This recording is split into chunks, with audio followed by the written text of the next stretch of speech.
According to information from the Jockey Club, every year in North America there are approximately 50,000 thoroughbred races run, and the vast majority of those races are claiming races.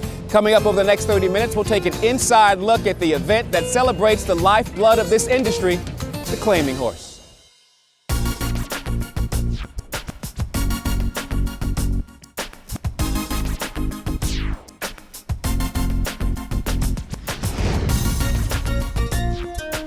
The claiming horse is sometimes the forgotten horse. It is, without question, the backbone to an industry that races from coast to coast 7 days a week throughout the year. The National Horsemen's Benevolent and Protective Association, along with the Thoroughbred Owners and Breeders Association, envisioned a day devoted to the claiming horse along with the everyday owner. We were trying to figure out what kind of a races we could have that would work for everybody. Why don't we start benefiting the hard-knocking horses on whom you're betting on a daily basis at every track? It's a lot of working class horses. They're not the stakes horses, the ones that you see in the paper every day. They're the ones that keep the industry going. Management here at Canterbury thought it was a heck of an idea. I guess the rest is history. So in 1999, the Claiming Crown was born. The claiming horse has been described as the blue-collar athlete of our sport. For the game's top thoroughbreds, there's the Breeders' Cup. Awesome Again has won! And to win it, you've got to be willing to spend big bucks.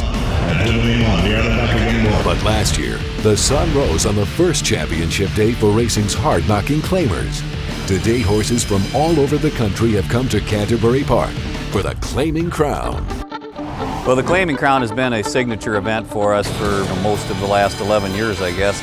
And it was great to be part of founding the Claiming Crown, and it's been our biggest day handle-wise and in terms of our quality of our racing, our purses. So it's a huge event for us. It's very important to our promotional schedule.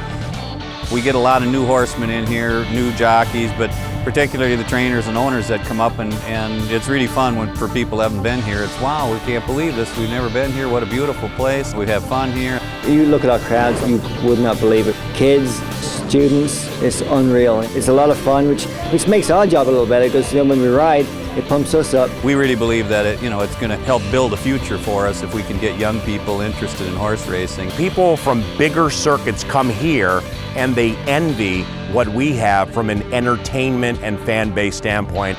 It's a great exposure to try to get people, in the horse industry also familiar with what Canterbury is all about. Scott Lake likes this event so much, he's been here since Sunday. That's right. He makes the Claiming Crown a vacation. The area is tremendous. The weather is great. The horses really do well out here. The surface is unbelievable. It's one of the best surfaces to run across. And we've had tremendous success overall. Been real happy with our record. We're not running Major League racing, but we can provide Major League entertainment. Nat West, Randy Sampson put on a great show, and they treat everybody so well. I've worked in Northern California, Southern California, Grand Island, Nebraska, and I've been all over the country with horse racing. From an entertainment standpoint, we're as good as anybody.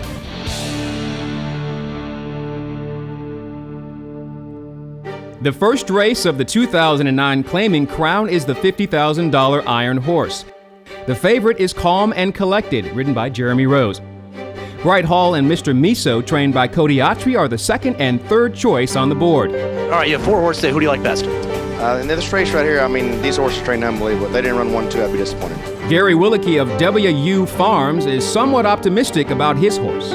He and his partner John Ryer send out the number 7 horse, Mr. Grumpy Stripes, who's considered a long shot by the bettors as his odds on the board are listed at 13-1. I used to be a former world-class shot and discus thrower. John was a former world-class hammer thrower. I coached him for a little while, then he worked for me for a while, and we've been apart by miles. He lives in Arizona, I live in Texas. Horse racing has helped them stay connected as well as fed their competitive nature. It's adrenaline. You just watching a race, but when you own a horse, John, he's fighting in the gate. That's good. Get out, Jeremy! No!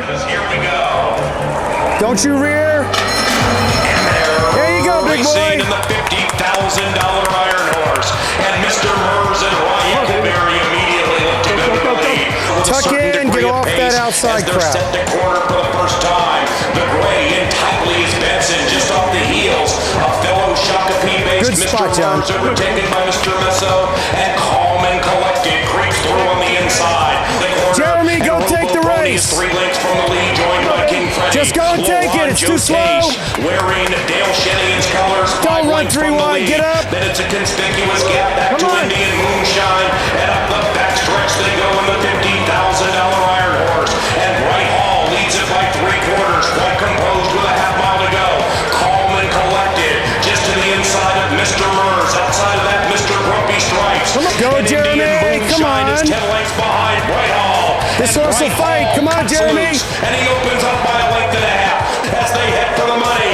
Bright Horse has opened up by 3. He gets erratic. I don't think we're going to have this one, Johnny. He clearly has a winning lead. Get in the Calm and picture. collected is second. Then it's Get in the Mr. Mers, picture. but they're not Get catching up. Bright Hall. Get And third. Bright Hall Get third. Come is on, gone. Jeremy. Get up. Bright Get Hall up. is Get the up. Get up. Get up. Get up. Get up. Iron Get up. Horse Get in the champion. picture. Oh, well. Bright Hall gets Autry a claiming crown victory. His other horse, Mr. Miso, finishes 6th. Meanwhile, 2 noses separate Mr. Grumpy Stripes from finishing in the money.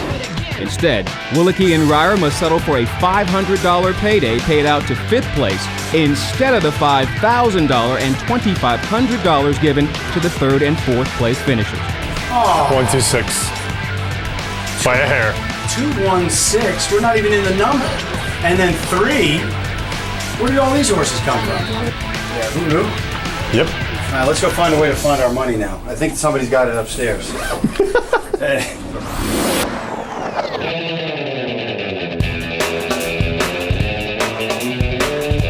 The Tiara is one of 2 claiming crown races on the turf.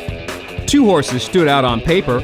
The number 1 horse, Love to Tell, and the number 5 horse, Ms. Can't Be Wrong. The 4th on the card, claiming crown Tiara, over the turf course at 1 mile and a 16th. You say that Ms. Can't Be Wrong probably gets loose here, gets a lead and gets away from the field? She's won back-to-back, and Richie Shear, who's been an outstanding trainer, is having a great meeting. Winning 8 for 18 with 5 seconds. And him and Robbie Alvarado go way back. His brother Merrill, also Robbie rides a lot for. So these connections, very, very good. I've always done well here. I've always loved Minnesota, like the people. It's a nice little track. I've always enjoyed it here. Paul Allen's got the call. It's the claiming crown Tiara, and it's live from Canterbury Park, part of claiming crown number 11, right here on TVG. Good luck and enjoy. And they're racing in the $100,000 Tiara. Bartox Bling, the Northern California shipper, outbroke the field and settles in on the lead. Ms. Can't Be Wrong's right alongside, and after that we have Love to Tell. Our Vicarious Girl, normally on the lead, 3 lengths out of it, overtaken by Tordora, and Couple Wiles settles in 8 lengths out of it with 1 lap to go. Up the Canterbury Park backstretch in the $100,000 Tiara, and Ms. Can't Be Wrong popped out of the gate. She has wire to wire on her mind, joined by Love to Tell to the outside. Both jockeys are chilly, and they put a length and a half on Bartox Bling. Tordora now 6 lengths out of it. At the top of the stretch, round about the quarter pole, Ms. Can't Be Wrong and Love to Tell. They're in tightly, and they're locked in battle. And Francisco Torres asks Love to Tell for run.